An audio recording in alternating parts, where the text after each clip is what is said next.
Welcome to the city, Mastermind City. Hi, I'm Faye Chappell. And I'm Stacey Maynard.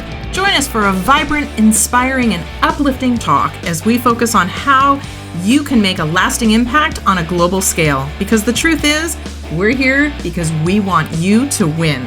So are you ready to surround yourself with success? Because you're in the right place. Welcome to the city. Hey, you must admit you like Christmas movies, even if you don't want to tell anybody. You secretly, in the background, occasionally, everybody is listening, watches Christmas movies.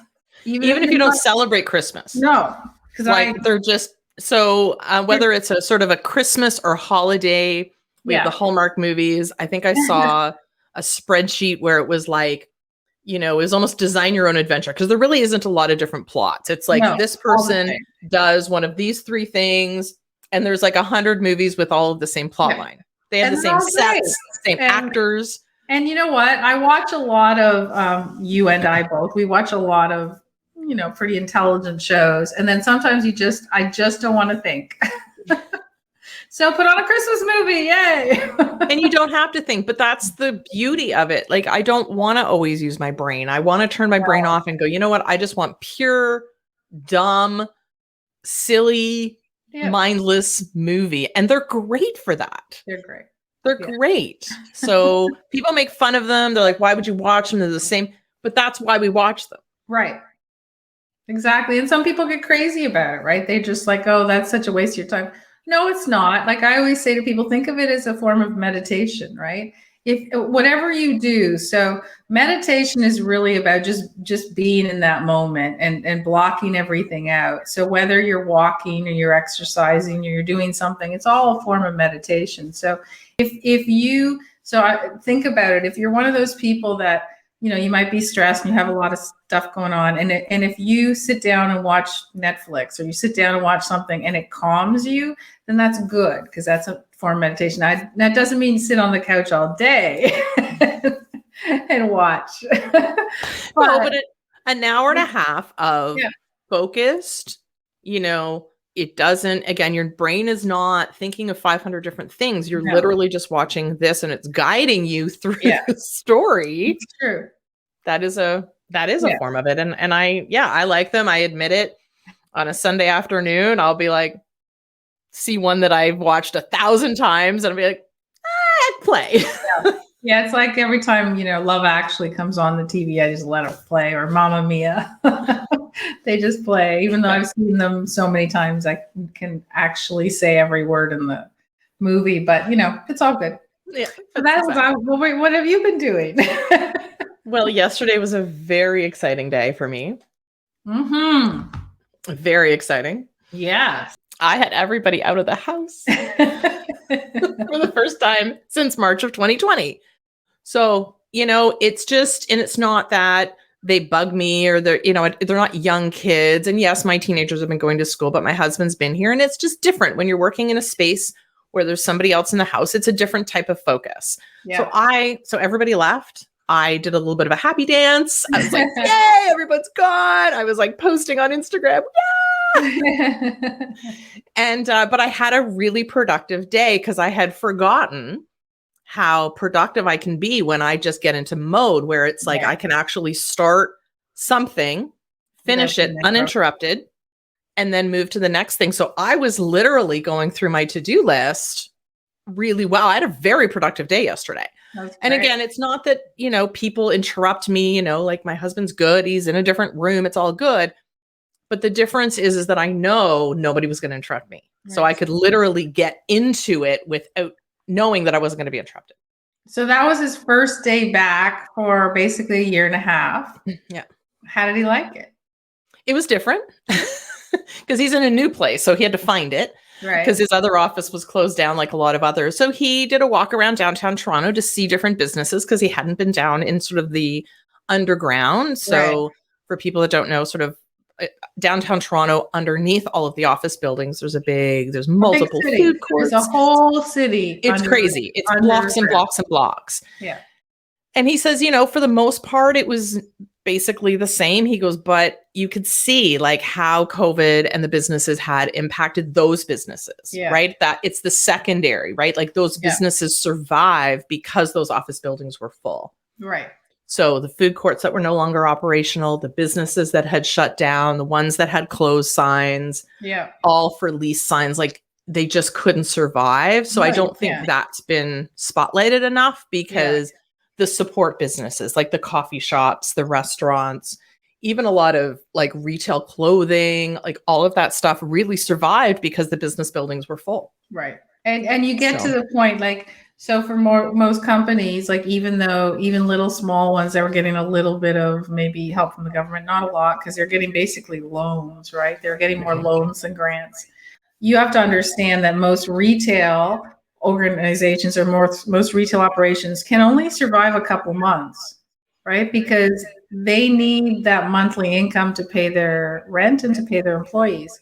So even if, for example, they got, money to survive, to pay, they're still in debt on everything else. So the fact is, it's I hate to say it because, it's very sad, but sometimes, you might have invested your entire life savings. Like you might have invested like $150,000 or something to start this business. It's easier to walk away from that money than it is to keep your business open, because you just will never be able to get to the point where it is making a profit enough for you to pay all the back debt that you owe. So it's very sad, very sad. Yeah. Well, it was interesting because I think I was looking at a statistic that said like 85% of the people who were downtown have started working remotely. So hopefully, but now he's in a situation where he will never go back full time. So I'm sure and he's not alone. Right. Right. So, but it was interesting. He, met somebody that had started with his company a year ago, and they just physically met in person yesterday. Yeah. So like that kind of stuff is really interesting. Right. So he probably liked being out, but he did. He felt a little bit back to normal, right? Yeah. Like taking the train, going into the office, like that's what he's done his whole life. So for me, I was very productive back in my corporate days when I was working from home. Yeah, for a lot of us who all we ever did was work remotely, nothing really changed. Right? But the difference is that for me, it did because people are here. Right. So no, things didn't change in regards to business, but I work better. I can work with people around. Obviously, I've been doing it and we work in the same space and it's not a problem. But when I was here, I just knew that I could literally just dive into things that would take a little bit longer. I agree. Fun. Even like working in this little makeshift office here. Yesterday, I was the same way. I was here by myself. There was no distractions. There's nothing else in the room, and there's nowhere to go. Really, nowhere else to sit. So, I went through my list, and I talked yesterday to you.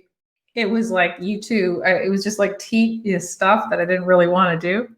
Yeah, but it was like check. Did all this, and that was nice getting through it. Even though you're like, oh.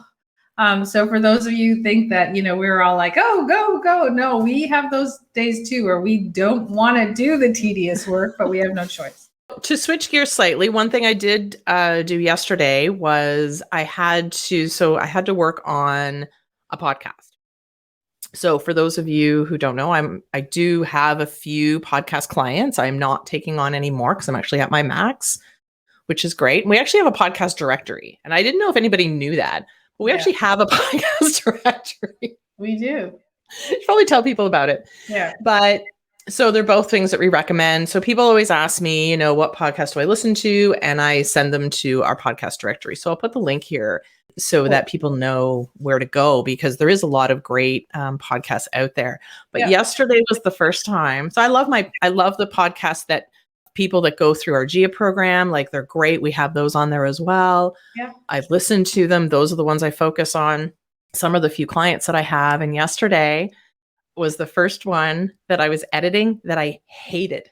Really? Like it was awful to listen to because the guest was awful.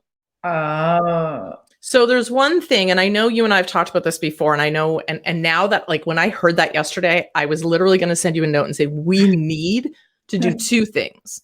Number one, how to be a good host, which we've talked about, and we are going to do that because that's really important. How to interview somebody is really important. But the secondary piece that we don't talk about very often, that I think we need to focus on this as a separate entity, is how to be a good guest. Right.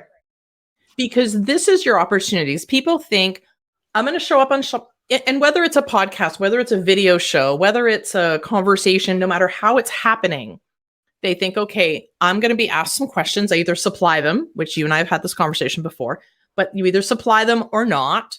Right. But you're going to go on, you're going to have a conversation, you're going to answer some questions, and your brand business gets promoted through their network. Right. Win, win, win. Right. Except when you're a really bad guest and all you're focused on is getting your message out there.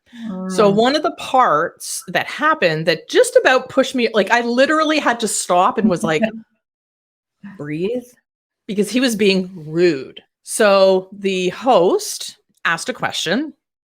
I didn't like the topic. I didn't like what he said. I didn't like his philosophy. Like, I'm pretty open-minded. I'm all about controversial opinions. Yeah. I love listening to different people's perspectives. I'm extremely open-minded when it comes to all of that stuff.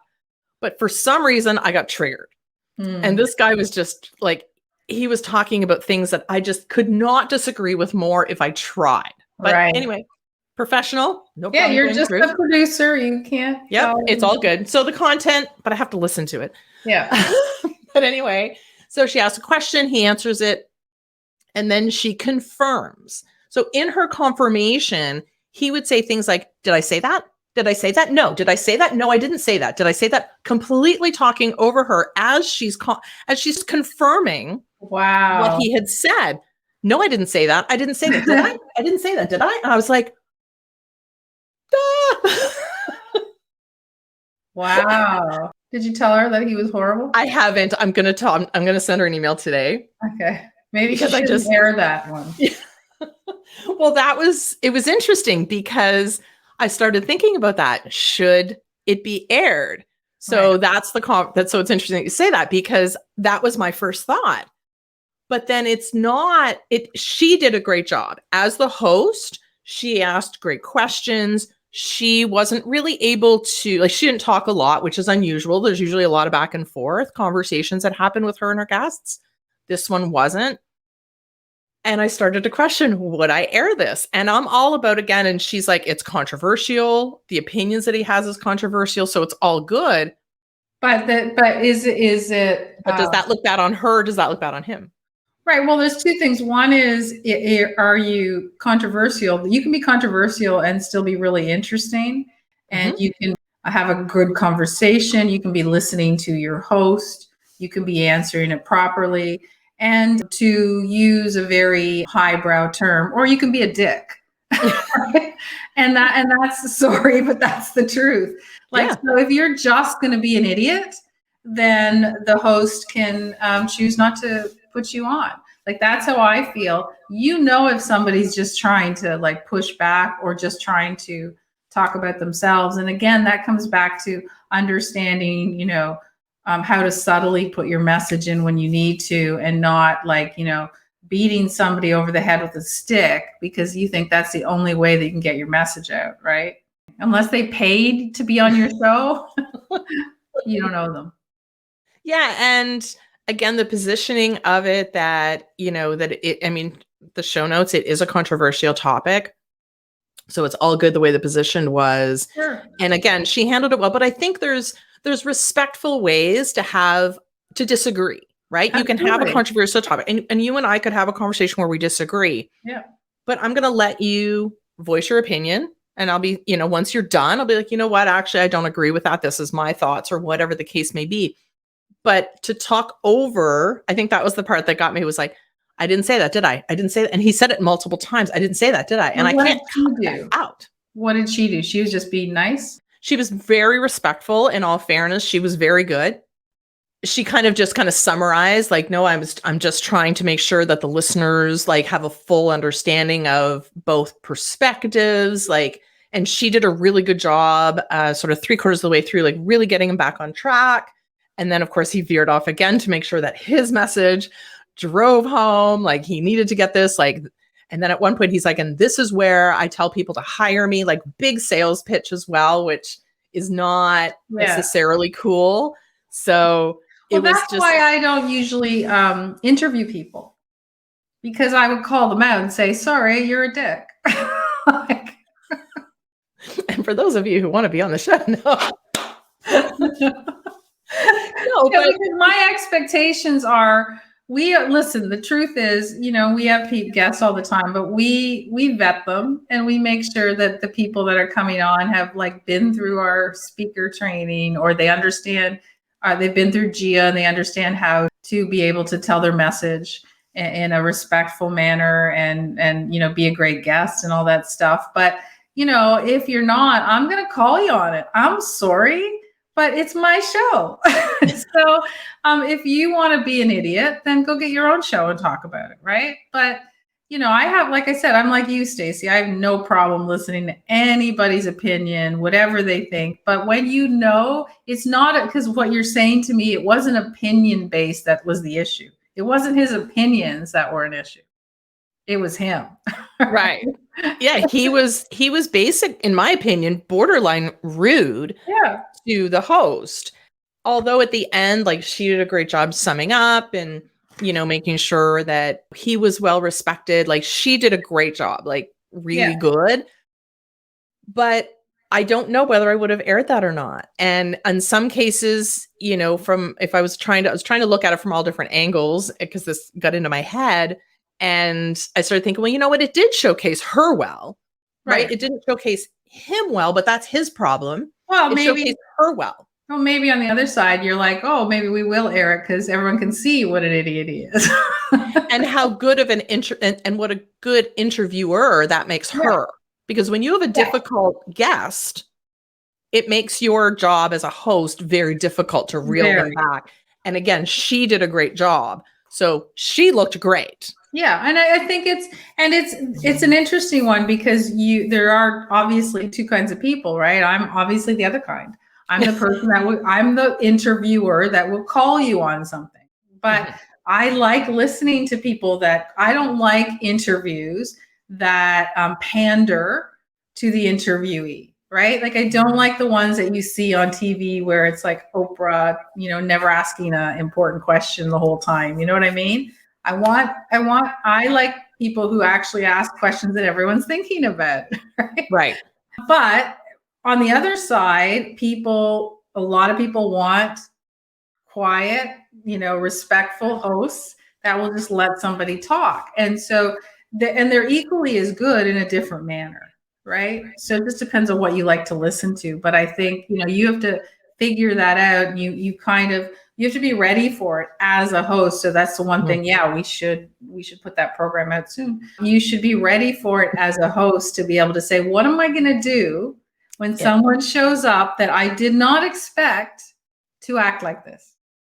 Right. And then again, on the other side of the coin is how to be a good guest. Right. So again, if you're coming in with a controversial topic, or you don't agree with maybe the position or the question or the positioning of the way that the host has asked you a question, or, brought you into the conversation, or whatever the case may be, like, how do you respectfully say, yes, but they're still the host of the show and you're still their guest. Right. So how do you get your point across? How do you engage in conversation respectfully? Yeah, and I agree. And most people can learn and do really well with that side. But you are going to always have, for those of you who do host podcasts or host radio shows, you are always going to have people that will never be respectful. They just won't. Absolutely. And I think it's easier if it's a podcast versus a video. Because if it's a video, you can see maybe your reaction. Are you, as a host, rolling your eyes, or they can't see your facial expressions. So you're sitting there going, oh my God, how do I get this person to stop talking? That's the worst. So like you said, there are subtle ways that you as the guest can bring yourself into the conversation, or to respectfully disagree and to get your point across in the midst of a respectful conversation, versus talking over the guest. That's not what I said. I didn't say that, did I? I didn't say that, did I? Did I? And it was like, I would be like, oh, you didn't? Okay, let's play that back. Stacy, my producer, can you play that back for my guest? Let him see that he actually said that. That would be me. I should have done that. I mean, actually you did. And then insert the audio where. Yeah, because I don't like it's funny to me. Like, okay, this is being recorded, dude. Like, you can't say you didn't say that if you said it. Kind of like in the courtroom where the girl goes, can you repeat back to me what he said? Yep. Yeah. So I repeat it back to you. So really, if you are going to host a podcast or a radio show or whatever, the onus is on you to be able to deal with that, because being a good guest is one thing, and that's awesome if you want to be a good guest, and we can, teach you. Lots of people can teach you how to be a really good guest, but much harder to be a good host, because you do have to deal with people that you think are going to be good guests, and then there's the other ones that come and at least this person was controversial. Some are so boring when they get on. Right, there's that piece too. Like, oh, now what, right? Well, because I think social media has moved to, like, every platform gives you the ability to have two people. Yeah. Zoom, you can do it for free. You can do a Facebook Live that way. You can Instagram. You can go live on Instagram and invite people into your feed and have that conversation. So social media has opened up this opportunity to literally have anybody around the world be part of your live, your interview, your show, whatever the case may be. So yeah, you need to, and that's all host, like whether you have an official show or not, right? That is host skills. Yes. And it is skills. It is skills. And you think about the people that you enjoy listening to or watching, and you will see that they're very talented at that, right? Mm-hmm. Whether they're in your face or whether they're around, like trying to, smooth the conversation, they're talented in whatever they do. And then there are a lot of people who aren't, and them, you see them and you go, why is this person doing an interview when they are terrible and they're asking canned questions, right? Or they're not asking any, and they're just letting their guest, go off on a million tangents. Because I think, when I go, okay, this person's going to be interviewed and this is the topic, and I tune in and they've completely gone in a different direction. Again, that host, whether it's sort of official show or you're just having them on your feed, that's still host skills. And if you're not bringing them back to the conversation that you promised your audience that you would be having. Well, a good example is, if you guys watch late night TV talk shows, right? So all the Kimmels and the Fallons of the world, all those guys. So what's interesting is, they just, there is they do pre-interviews, the interviewee with the producer. So they kind of know what they're going to talk about anyway, but it's seamless, right? And they just having this conversation and they pull in a story and you don't even see it happen, right? And then they have a guest host when they're away. Yeah. And the guest host, what do they have? They have cards in front of them, right? They go, oh, we have some questions here for you. Yeah, hang on. And then they'll say something stupid like, oh, didn't you tell our producer about this story? And you're like, I don't want to hear it like that. Yeah. I want it woven in so that I think you're having a dinner party conversation.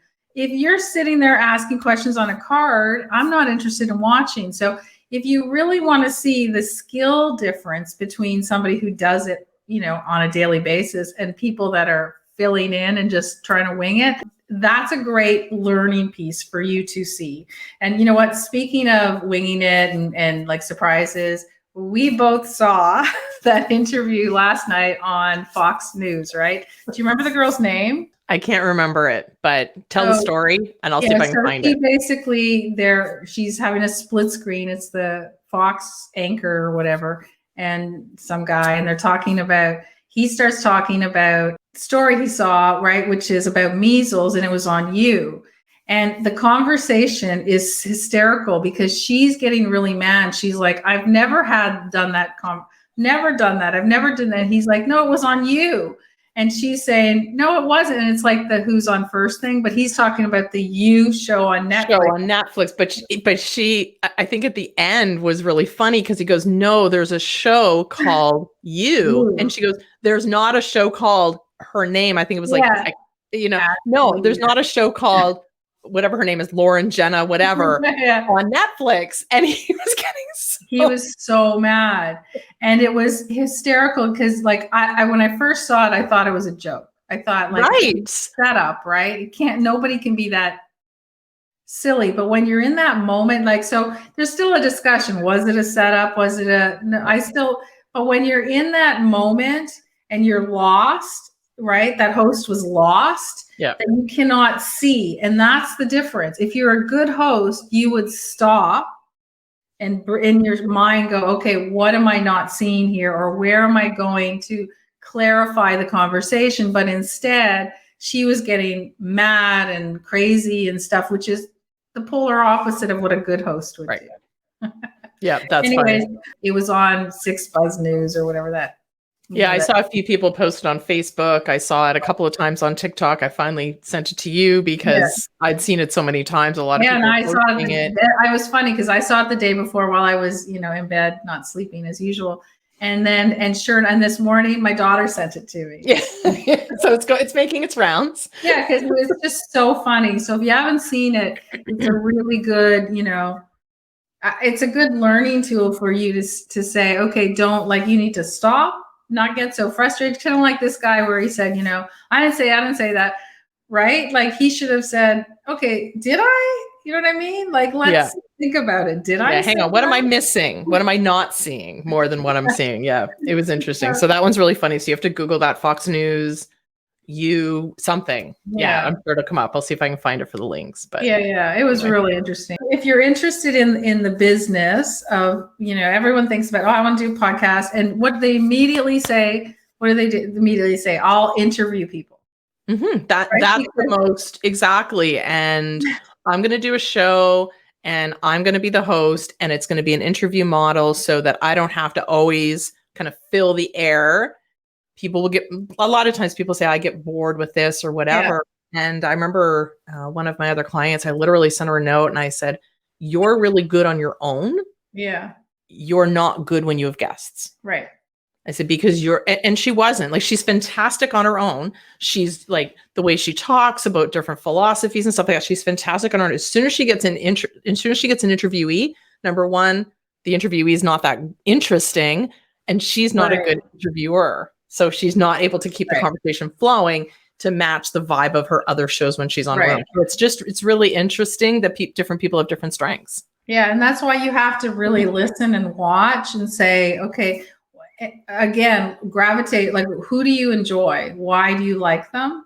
Why do they hold your interest? Because if you're not doing kind of the same thing, like if that's your vibe, if you like that, then you'll probably be good at that because you like it, you enjoy it, you get that rhythm going. But if you're, if you see somebody and you love it but you're not, in your heart that you can't do the same thing, don't try to do the same thing, right? Exactly. So you have to really understand where you are. Everyone thinks interviewing a person is the easy way out. It's the hard way. It's way harder to interview somebody than it is to just talk on your own. Exactly. All right. Well, we have more to do on our to-do list after our Monday planning session. So have a good week, everyone. Bye. Thanks for joining us in the city. If you're ready to make a lasting impression on a global scale, you can learn more at joingia.com. That's joingia.com. So go there now because the world is waiting for you.